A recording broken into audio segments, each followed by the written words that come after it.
Now, the next topic I want to talk about is the Native American costumes. The destroyers of the tea dressed to look like Indians, and they pretended to imitate their speech. They gave a war whoop. The chiefs who were aboard these ships supposedly used an unintelligible mock Indian language, which was then relayed to the other men via an interpreter. And so there's this interesting Indian component to the Boston Tea Party, by which we mean Native American Indians. Now, the quality of these disguises varied. You can read a lot of different reports about what these disguises meant. These 18 chiefs supposedly had the most sophisticated disguises, while other people put together hasty disguises at the last minute. They might just wrap a blanket around themselves and smudge a little soot on their faces or something and say, "I'm an Indian now." Some of the people who joined at the last minute had even shabbier disguises or no disguises at all.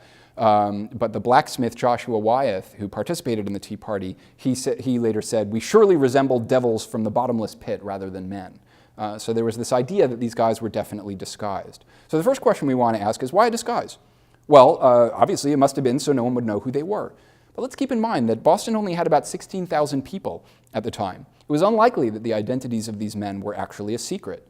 You knew how your cousin carried himself or how your neighbor walked, right? Even if it was dark and you couldn't quite see his face, you knew who all these guys were. There were maybe only about 100 of them. Only less than a quarter of these 16,000 people were adult men. So by process of elimination, you pretty much probably knew who these guys were.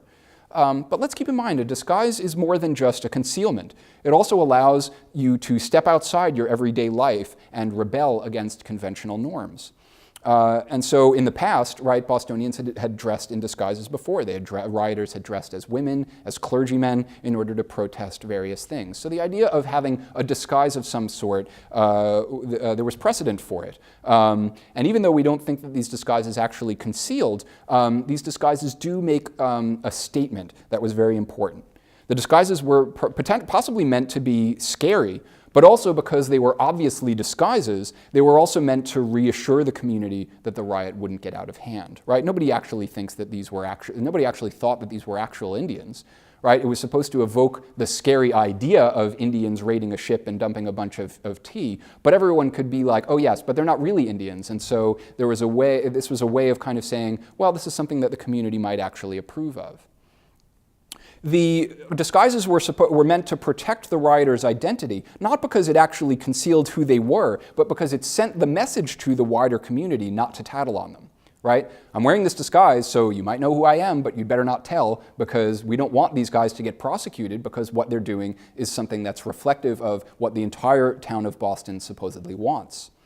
Finally, it was important that these tea destroyers be seen not as part of the respectable gathering at the Old South Meeting House, where Bostonians had been debating what to do about the tea, but as something separate, right? So even though it's supposed to be something reflective of what the entire community wants, you want to be able to get away with a situation where the entire town can't be blamed for what these outsiders, what these Indians have done.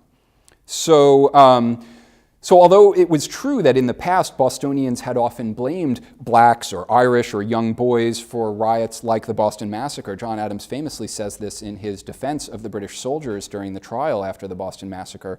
And although it had been true that blacks and Irish and young boys had been part of these multiracial crowds in Boston, what the idea of a Native American disguise was not to actually blame Indians for what was happening, but as a way of protecting the town from blame, but making it clear that these Indians could have been anyone from the community of Boston.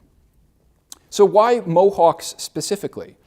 Well, the New Englanders had taken the land from the Indians, of course. They had allied with Mohawks in the past during King Philip's War. Mohawks had raided white settlements at Deerfield, Massachusetts in 1704. So there had been a testy relationship, a relationship that had been filled with conflict over the years. The Mohawks had been allied with the Anglo-Americans once again during the French and Indian War. And after that war, the British were victorious, and the Mohawks, like the other Iroquois, suddenly had no way to counterbalance British power. They used to be able to play the French off of the British. Now, the British are the only game in town, and the Mohawks themselves said that they were worried about being made slaves to the British Empire. Nevertheless, the Mohawks were respected for their military prowess, and in a way they were even respected for their rejection of European attempts to assimilate them. So this is why Mohawk identity might have been very appealing to the Bostonians. Bostonians, as we might imagine, had a conflicted image of Indians. The fifth image is a picture of the weather vane that sat atop the Province House in Boston, where the governor was meant to reside and where he entertained audiences. So the official seal of Massachusetts also uses an Indian in its image. So the people of Massachusetts identified with Indians to some extent, right? But again, they had these conflicting views. They saw Indians on the one hand as savages that needed to be exterminated, as children that needed to be converted and brought into the fold of Christianity, as mischief makers who terrified Londoners, and later as a symbol of American resistance against Great Britain. The British themselves encouraged the idea of equating white Americans with Native Americans. And you can see this in the sixth image, which is a British cartoon about the Stamp Act, which portrays America as a kneeling supplement Indian, reeling from British policies.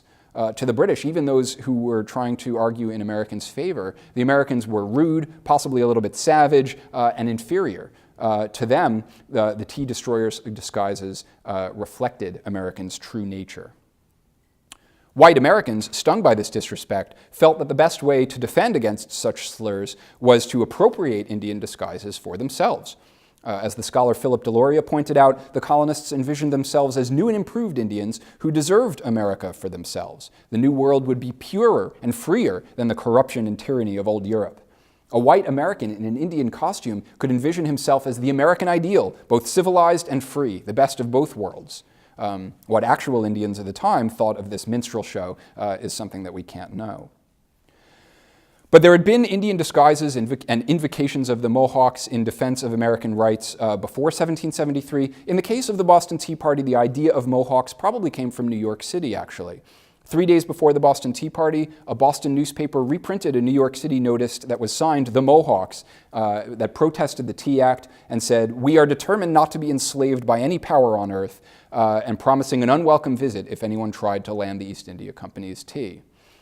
So they were deliberately having fun with Columbus's mistake from 1492. In a January 1774 satire, Edward Proctor, who we think was one of the tea destroyers, posed as the chief sachem of the Mohawks, and he wrote, "Tea is an Indian plant," because, an East India Company product, "and of right belongs to Indians of every land and tribe," right? So playing off this idea of tea being an Indian product and then Indians being the one who came and dumped it over the side of the boat. So deliberately kind of confusing these the different meanings of Indian from around the globe.